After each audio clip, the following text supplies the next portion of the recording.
ओम नमः शिवाय। शिव पुराण श्री रुद्र संहिता तृतीय खंड 7वां अध्याय पार्वती का नामकरण। ब्रह्मा जी बोले, हे मुनि श्रेष्ठ नारद, मैना के सामने जब देवी जगदम्बिका ने शिशु रूप धारण किया तो वे सामान्य बच्चे की भांति रोने लगी। उनका रोना सुनकर सभी स्त्रियां और पुरुष जो उस समय वहां उपस्थित थे प्रसन्न हो गए। उस श्याम कांति वाली नील कमल के समान शोभित उस परम तेजस्वी सुंदर कन्या को देखकर गिरिराज हिमालय बहुत प्रसन्न हुए। तब शुभ मुहूर्त में हिमालय ने अपनी पुत्री का नाम रखने के बारे में सोचा। उस समय मैना और हिमालय बहुत प्रसन्न थे। तब देवी के गढ़ों और सुशीलता को देखकर उनका नाम पार्वती रखा गया। चंद्रमा की कला की तरह हिमालय पुत्री धीरे धीरे बड़ी होने लगी। उनके अंग प्रत्यंग चंद्रमा की कला एवं बिंब के समान अत्यंत शोभायमान हो रहे थे। गिरिजा अपने सहेलियों के साथ खेलती थी। पार्वती अपनी सखियों के साथ कभी गंगा की रेत से घर बनाती तो कभी कंदुक क्रीड़ा करती। खेलती खेलती वे बड़ी होने लगी।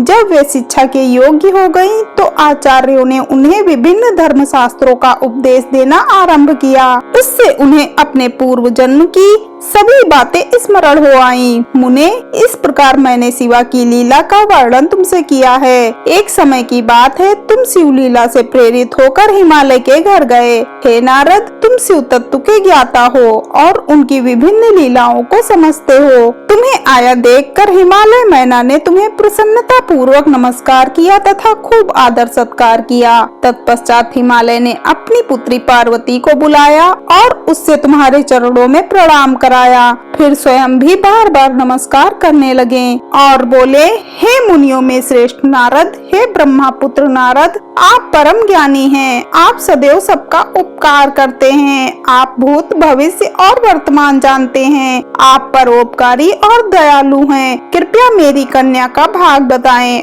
और मुझे यह भी बताएं कि मेरी बेटी किसकी सौभाग्यवती पत्नी होगी। नारद, हिमालय के ऐसे प्रश्न सुनकर तुमने पार्वती का हाथ देखा और उसके मुखमंडल को देखकर कहना शुरू किया, हे गिरिराज और मैना, आपकी यह पुत्री चंद्रमा की कला की तरह शोभित हो रही है। यह समस्त शुभ लक्षणों से युक्त है। इसका भाग्य बड़ा प्रबल है। यह अपने पति के लिए सुखदायिनी होगी, साथ ही अपने माता पिता के यश और कीर्ति को बढ़ाएगी। यह परम साध्वी और संसार की स्त्रियों में सर्वश्रेष्ठ होगी। इसका पति योगी, नग्न, निर्गुण, काम वासना से रहित, माता पिताहीन, अभिमान से रहित, पवित्र एवं साधु वेशधारी होगा। इस बात को सुनकर मैना और हिमालय दोनों दुखी हो गए। पार्वती देवी सोचने लगी कि मुनि नारद की बात हमेशा सत्य होती है। जो लक्षण नारद जी ने बताए हैं वे सभी तो शिव जी में विद्यमान हैं। भगवान शिव को अपना भावी पति मानकर पार्वती मन ही मन हर्ष से खिल उठी और शिव जी के चरणों का चिंतन करने लगी।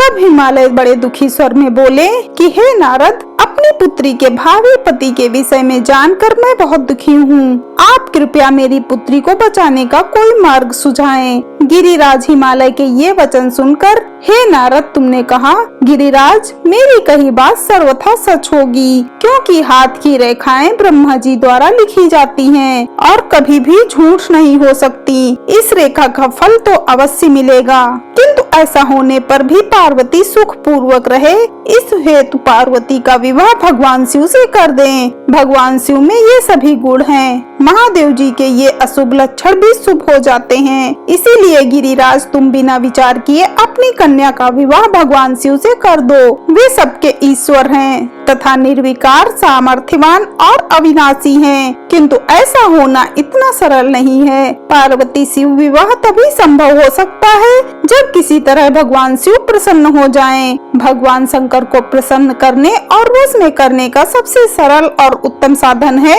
यदि आपकी पुत्री भगवान शिव की अनन्य भक्ति भाव से तपस्या करे तो सब ठीक हो जाएगा। पार्वती भगवान शिव को पति रूप में प्राप्त करेंगी। वे सदैव भगवान शिव के अनुसार ही कार्य करेंगी, क्योंकि वे उत्तम व्रत का पालन करने वाली महासाध्वी हैं। वे अपने माता पिता के सुख को बढ़ाने वाली हैं। हे गिरिराज हिमालय, भगवान शिव और शिवा का प्रेम तो अलौकिक है। ऐसा प्रेम ना तो किसी को हुआ है और ना ही होगा। भगवान शिव इनके अलावा और किसी को अपनी पत्नी नहीं बनाएंगे।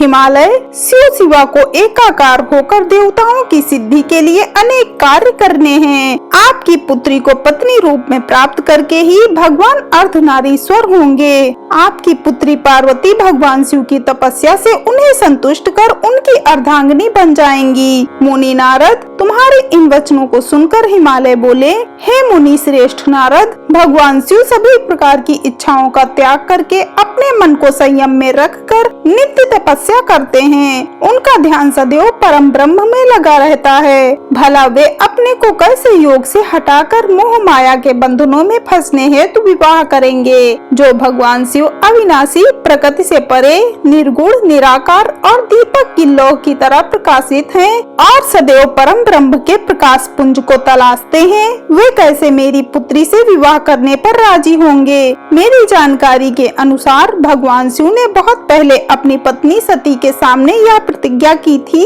कि वे उनके अलावा किसी और को पत्नी रूप में कभी भी स्वीकार नहीं करेंगे। अब जब सती ने अपने शरीर को त्याग दिया है तो वे किसी और स्त्री को कैसे ग्रहण करेंगे। यह सुनकर आपने कहा, गिरिराज, आपको इसकी चिंता नहीं करनी चाहिए। तुम्हारी कन्या ही पूर्व जन्म में दक्ष की पुत्री सती थी और शिव जी की प्राण प्रिया थी। अपने पिता दक्ष द्वारा अपने पति का अनादर देखकर लज्जित होकर सती ने योगाग्नि में अपने को भस्म कर दिया था। अब वही देवी जगदम्बा जो पहले सती रूप में अवतरित हुई थी, अब पार्वती के रूप में तुम्हारी पुत्री बनी है। इसीलिए तुम्हें पार्वती के विषय में चिंता करने की कोई आवश्यकता नहीं है। देवी पार्वती ही भगवान शिव की पत्नी होंगी। तुम्हारी बातें सुनकर गिरिराज हिमालय और उनकी पत्नी मैना व उनके पुत्रों को बहुत संतोष हुआ और उनके सभी संदेह और शंकाएं पूर्णतः दूर हो गए। पास ही बैठी पार्वती ने भी अपने पूर्व जन्म की कथा के विषय में सुना। भगवान शिव को अपना पति जानकर देवी पार्वती लज्जा से सिर झुकाकर बैठ गयी। मैना और हिमालय ने उनके सिर पर हाथ फेरकर उन्हें अनेक आशीर्वाद दिए। तत्पश्चात पार्वती को तपस्या के विषय में बताकर नारद आप वहाँ से अंतर्ध्यान हो गए। आपके जाने के बाद मैना और हिमालय बहुत प्रसन्न हुए। हर हर महादेव।